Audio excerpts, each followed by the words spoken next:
Chapter 1. Fear covered Jared like a blanket.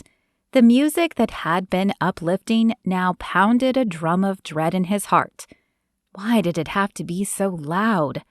He pulled desperately on the arm of a nearby boy, spilling some of his beer. "Where's Amanda?" The boy rolled his eyes, cursing a little at his spilled beer, and shrugged Jared off. Jared turned to another, who gave the same response. His heart pounded like a freight train as his eyes tore wildly around the room. He had known this was a bad idea. Frat parties were often dangerous, this one even more so. The crowd of bodies pressed against Jared, surging to the beats of the pulsing music. Sweat from those around him joined his own, trickling down his back. He pushed against the crowd, fighting his way to the other end of the house, where the bathroom and bedrooms lay. He had to have taken her to one of them. A hand grabbed Jared's wrist, and he whirled on a blonde surfer type with long hair. "Sorry, bro," the surfer dude said, holding his hands up in apology. Jared continued toward the back. A tipsy blonde fell into him, and he shoved her to the side. The bathroom door loomed just ahead. "Amanda!" Jared pounded on the white wooden door. "Amanda, open up if you're in there." The pounding of his heart was now reverberating in his head, creating a headache that made his eyes hurt. The lock clicked, and the door opened.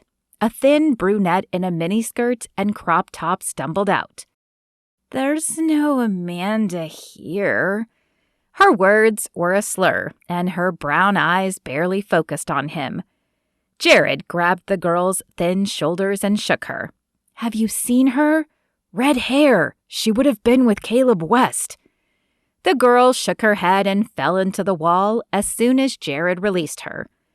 Rolling his eyes, he brushed past the girl and opened the first bedroom door. A couple was entwined on the bed, but the girl had blonde hair and the face of the man didn't belong to Caleb. "Sorry." He pulled the door shut and moved on to the next one. Another couple was heavily involved on this bed too, but again, no Amanda. The next door was locked. This had to be the one. Jared rattled the handle, but to no avail. "Amanda!" He pounded on the door, but he heard no noise from inside. Jared grabbed the arm of a nearby male and pointed at the door. "Hey, can you open this? Do you have the key?" "Sorry, I don't live here." The man shrugged and walked away. "Ugh!" Jared turned back to the door and rammed his frame into it. The door didn't budge. Perhaps a kick would work. He took a step back and planted a perfect front kick. He felt the reverberation up his leg, but not even a tremor from the door.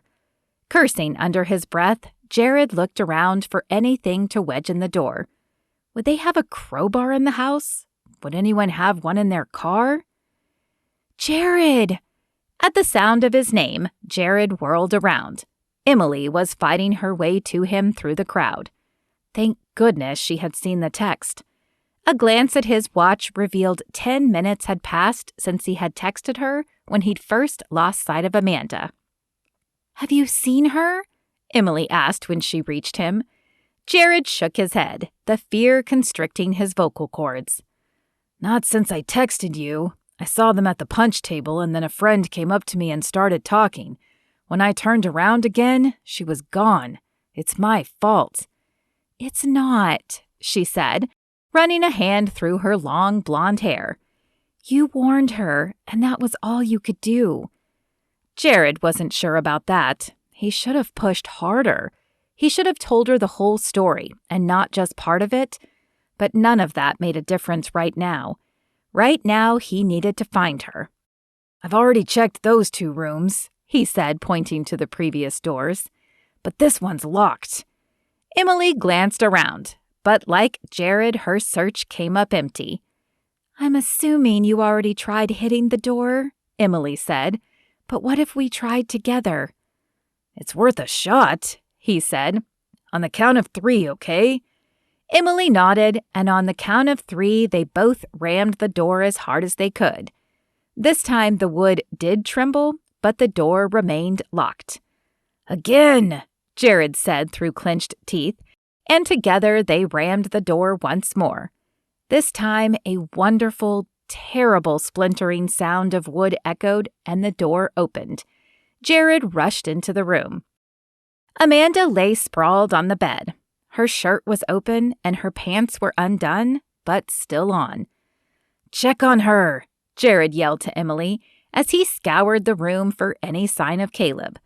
The closet was empty, but a chill crept in from the open window.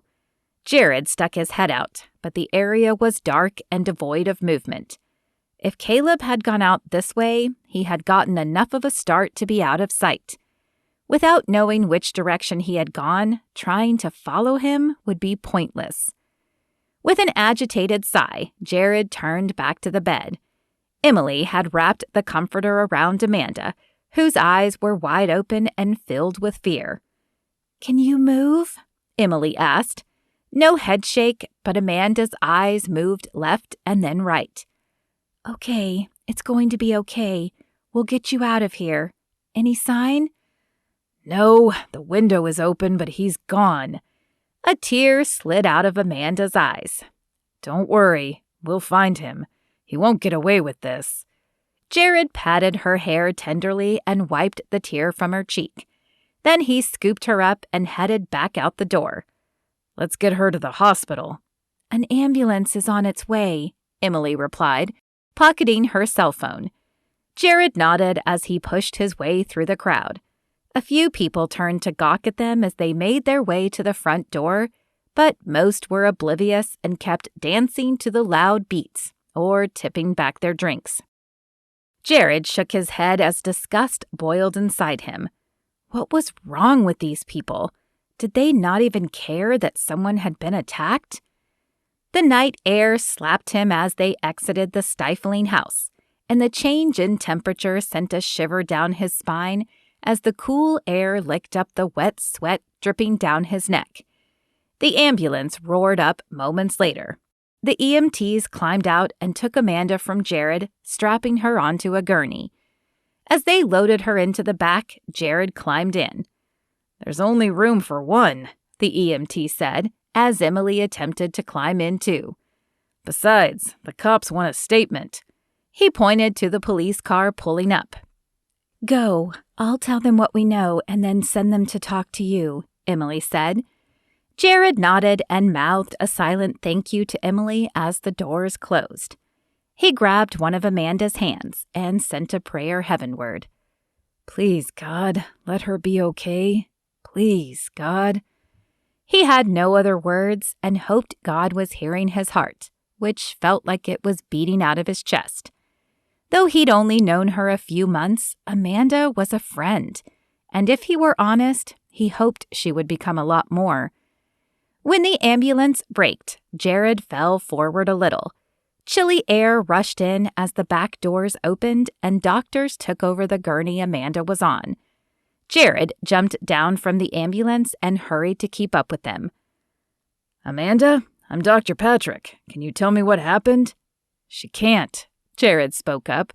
"I'm pretty sure she was drugged." The dark-haired doctor turned to him. "And you are?" "I'm Jared. I'm a friend, and I found her. Her eyes were open and seemed responsive, but she couldn't even shake her head." "Okay, we'll take it from here. You can wait over there." He pointed to the waiting area. Jared wanted to protest, but he could tell from the look in the doctor's eyes that his protest would fall on deaf ears. So he nodded and stumbled over to a gray vinyl chair. As he sank down, the weight of the night descended on his shoulders and he dropped his head onto his hands. He hadn't been able to stop it. Was this what Nikki had gone through? Was this why she left without a word? Would Amanda do the same thing? "Hey, are you okay?" Jared jumped at the touch to his shoulder, ready to lash out at the intrusion, but relaxed when the eyes he saw belonged to Emily. "Yeah, I guess I'm all right. How are you?" Emily sighed as she sat next to him and pulled her knees to her chest. "I've been better. They asked me a lot of questions. I couldn't answer most of them, so they'll be looking to talk to you too. But I told them what little I could. How is she doing?" "I don't know," Jared sighed. "They whisked her away pretty quickly and haven't been back out yet. I'm worried, Emily." "I am too," she said with a nod. "But the best thing we can do right now is pray." She took his hand, and they closed their eyes. "Father, our friend Amanda needs your help right now. Please be with her and give the doctors the knowledge to treat her. Lord, also help us know how to help her in the future." As they said amen, Jared added a silent plea for Amanda to be okay. If she wasn't, he wasn't sure he'd ever be able to forgive himself.